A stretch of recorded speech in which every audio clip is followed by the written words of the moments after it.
Ohayo, minasan. I don't know why I said that. Hello, everyone. This is a terrible start. No, I'm kidding. It's a great start. I always do well. I'm very good at recording. You can tell. Just keep getting better. Why am I doing this? Okay, well, anyway, so this is a shopping district of some sort. It was kind of supposed to be based on, like, an oldish English town-ish. No, but really, it's supposed to be, like, a cute shopping quarter district in an older sort of village, maybe on the outskirts of a city, but if you drive another half hour, you'll be in the countryside. I don't know if that gives you a good feel for it, or if that didn't help at all. Probably the latter. But oh well.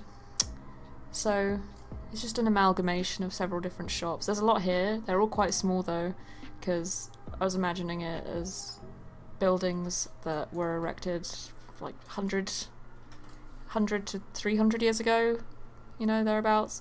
Maybe it used to be one massive estate. Maybe it used to be the same building as the one behind it. That's a museum, by the way. I built that. It's on the gallery. It's called the March Rider Museum. It's pretty sick. Go check it. Not really. It's fine. No, I quite like blah blah. What? I quite like it. I never actually intended to build that museum, which is why I never recorded it.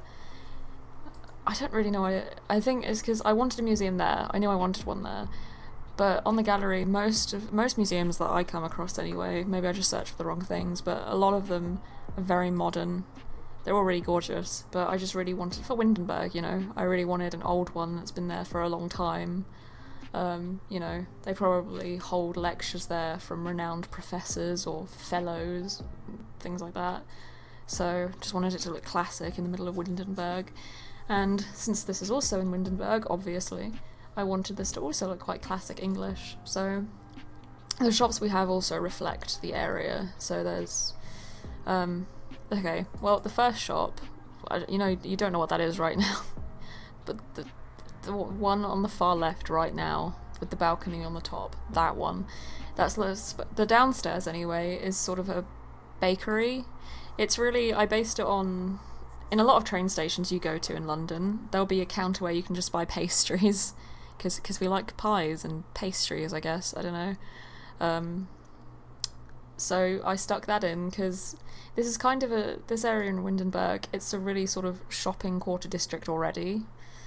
You can see there's tons of tables out in the unbuildable area already. So I just imagine that there's transport nearby. There's probably a train station very close by, or an underground metro, whatever you call it, wherever you come from. And so I thought I'd throw in a pastry shop as a little, you know, what's the word? Just a little reference to London, I guess? I don't know. It's not just London. Anyway, but yeah, so that's a pastry shop. There's only one table with 2 chairs inside, but there is counters and your Sims can sit on stools outside where I put in that get to work oven, the one that gives you a window, like a drive-through kind of thing. So your Sims can just walk by, order pie, whatever. I don't know. Okay, this is the thing. English people really like pies. I don't. But apparently a lot of people do. I've never actually seen people stop to buy a pie, but then again, I don't really go outside or pay attention to people at all, so maybe people do it all the time. Tom likes pies. I only really like fruit ones, and even those I don't eat a lot. Anyway, why are we talking about this? I don't know. But when I think of pie, I think of like apple pie and cherry pie. But I think a lot of English people first think of, you know, meat pies, which I think sounds kinda gross. I don't know why, it just sounds kinda gross to me. But I've been told they're nice, so whatever. Anyway, so I put up this trellis thing. You walk under there, obviously, to get to the other side. It's supposed to just be... It's so many different shops just fused together. But it's also just like a little area you can just walk straight through, like, this is a shortcut through to this place I want to go. Just walk through the tunnel underneath that row of shops and you'll be there in 5 minutes. I just wanted it to look pretty when you're walking underneath it. You can also go up the stairs, and then on the other side there'll be stairs you can go down to reach the other side. I don't know why. Maybe you need to go upstairs to the upper floor of the shopping district to buy something. I put a convenience store on the upper part, actually. There's this... it's actually one of my favourite things. I don't think I recorded it, decorating that, because I thought it would be really boring, but it ended up being one of my favourite things because that happens every time. I'm like, oh, this bit's going to be really boring, I won't record it, and then I'm like, oh, actually I liked that bit. Of course I did. It's a very odd shape though, but I was thinking of convenience stores that are around me when I made it. Most convenience stores that I've always lived near have been really small or strange shapes, like L shapes, or just a long narrow corridor kind of thing, and they're really squished together, and only two school kids are allowed in there at a time, because, you know, English school kids are awful people. No, not really, but kinda. No, they are. I went to school with a lot of awful people. I would know. I won't defend them. School kids are horrible. Anyway, I'm more scared of them now than I was then, I think. No, that's not true. Now I can feign confidence, because when they know that you're worried, that they can sense your fear. They're like animals, so you just gotta pretend you're not cripplingly insecure about anything, and you're fine. It is always horrible though, waiting at a bus stop with like 30 school kids and they're all screaming, and for some reason boys are always trying to climb things. Even when you get on the bus, they'll just climb onto the railings and swing on them, and you're just like, 5-year-olds don't do this, so why are you? I don't know, I don't get it. And everyone screams, and I don't know why they scream. It's odd. I was on a bus a while ago, and some school kids got on because I was out at the wrong time. You know, the school kid time, that's the wrong time.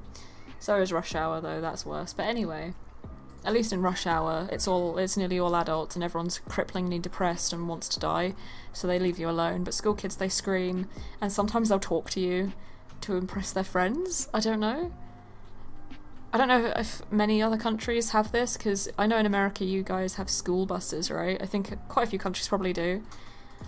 But here, unfortunately, everyone's allowed to use public transport together. When I was in high school, I always just walked to and from school, because there was no way in hell I was getting on a bus with people that I'd spent the entire day with. I hated them enough already. I didn't want to spend any more time with them in enclosed spaces. I don't know what my original point of this topic was, but it just sounds like I'm talking about how terrible teenagers are, really. I'm at that point in life. Then again, I was saying this sort of stuff when I was 14. So, nothing's changed. I've just gotten more jaded. But yeah, I've totally forgotten the point, so sorry about that. But anyway, here we are doing roofs. When I first started building in The Sims, I hated roofs. I know in Sims 3 there was an auto roof option, which apparently saved people's lives. That probably would have been helpful in The Sims 4, because when I first built stuff, everything had one massive roof. Like, yeah, it was huge. I didn't really know how to decrease the size of it. I don't know why I couldn't figure it out, but I couldn't. I didn't know how to do anything fun with roofs. I didn't know how to make them just work and look like they were meant to be there. They always just looked really stupid. But now I actually find them quite fun. There's so much you can do with them. It really changes the entire feel of a build. You can make any sort of building look like it's meant to be in another country based on what kind of roofing stuff you do. Roofing stuff. That's the technical term. The tutorial is coming soon. Not really. I'm not good enough to do tutorials. But yeah, that's just a random lecture of the day. Doing roofs in The Sims 4. It gets fun, I think. But they are a pain in the butt. So I understand why a lot of people hate it. I did at first as well. I did for a long time. I was like, oh, I can't make anything look good because everything needs a roof and roofs look awful. Pro tip for modern looking builds though. For modern builds, I rarely use roofs at all. And if I do, I only use that one, I don't know what to call it. The sort of just cut the triangle that you raise up on one side and the other side goes down, and I make that really flat. Other than that, I'll use the half wall tool and build around the roof up with that, just to make it look like an open roof. And then if you want to go like eco-friendly modern, you can stick tons of plants on the roof, or industrial modern, you know. But yeah, the older or more classic a build is, the more roofs you want on it. That's just how it works. Or, well, I mean, that's the rule I go by. Who knows? But what shops are in this build anyway? There's a detective's office. That was the only thing I think I knew I was going to have in this build before I started. I was like, there's going to be a detective office somewhere. I kind of built this for that purpose. For a long time I wanted to do like a split level, well, not split level, I don't know what to call it. A two-level shopping district area thing? That made sense. So I did, but I also wanted to build a very tiny detective's office because the other day I recorded it, but I deleted it because I hated it. I built a police station. I was going to use it to replace the existing police station and get to work. Although that one's good, it functions well. Little Simsy, by the way, kind of improved it and made a better functioning version, basically, so go check that out if you want a different police station. But I was going to build like a film noir detective agency. It just looked really big, and I wasn't keen, so I spent 4 hours on it and deleted it, because that's what I do.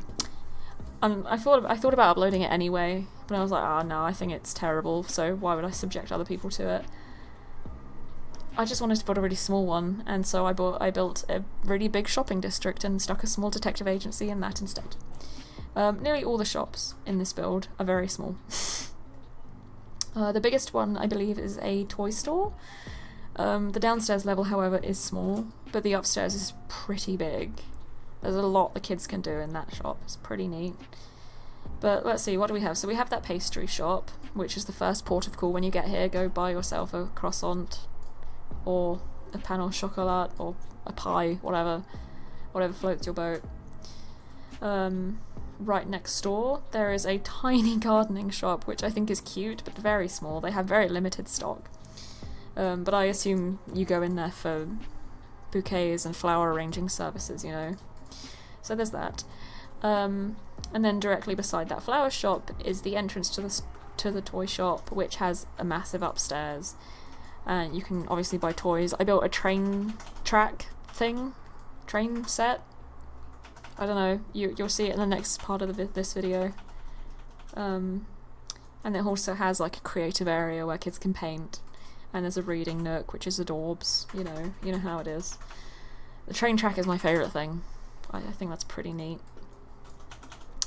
And then across from the flower shop is a pub. It's kind of cramped, but there's a dartboard and you can go in there to drink. That's where all the granddads hang out, of course. They take their kids to the toy shop. They take their grandkids to the toy shop and then hang out in the pub. I don't know, I feel like that's what my granddad would do, so that's what all of the Sims granddads do. I feel like I make too many granddads in this game fishermen. No one else goes fishing except old men in my Sims game. Such stereotyping, what's wrong with me? What other shops are here? Oh, and then right beside the pub is a very tiny pet shop that only sells insects and frogs, which are pretty cute. And then after the bug shop, what do we have? Bug shop, a pet shop. What do we have? The detective agency is around the back, and then nothing else is accessible around the back, but you can go upstairs around the back, which you can see now, which will lead you upstairs, obviously. Go up the stairs to get upstairs. Well done, Catherine, that's logic. There are public bathrooms in that tiny skinny bit of the building. And then we have the grocery store, which has a lot of pet food, and cases of ice cream tubs and stuff like that. I don't know, I just stuck lots of freezers in there. Oh, and then there is a bookshop, which is also one of my favourite things in this district. I think it's just really cute. Which brings me to a point. So I aimed... okay, whatever. I'm bad at speaking. What do you want? I never volunteered to read in school. Okay, I'm not good at speaking. Leave me alone. Stop bullying me. So the title of this build is Copperfield Shop Corner, and that's actually to pay wow, I can't speak. Pay homage to my favourite bookshop, which is a second-hand bookshop called Copperfield's, but it's closing down soon, which is really sad. It's been there for a really long time. I don't remember a time before it was there, but basically it's a repurposed just London sort of townhouse, and you can tell it's a house when you go in. Like, you enter into sort of like a living room area, and then you go down a corridor, and like, well, actually, well, if you go to the left, there's another sort of living room. It could have, and it's two separate rooms, so maybe one was a dining room. And then you can go down a corridor and you'll end up in what's obviously a kitchen, or used to be, and it's littered with cobwebs on the ceiling, and it's just, there's books everywhere though. There's bookshelves everywhere, books piled up against the walls. Beneath the stairs there's just a massive cluster of books and comics as well, like old ones like Archie, Beano, and then actual Marvel ones as well. And then you go into the kitchen and there's bookshelves. Eventually there's just a mountain of books that you can't climb over, but there's books behind that. You go upstairs and there's another section. I think all the arts section and music is upstairs. In the living room there's the political section. There's a whole bookshelf just for Lenin. Why not? And then in the doorway, like when you enter the shop, there's just a massive row of Penguin classics, which is always really fun to browse, and you can tell they're old. Some have dates in, say, well, obviously all books have dates in, but like some people have signed it saying, oh, this book belongs to Clarice 1922, whatever. Like, it's just so cool, and the writing is faded from when they wrote in their books, and it's really cool to just think about how many hands these books have been in before.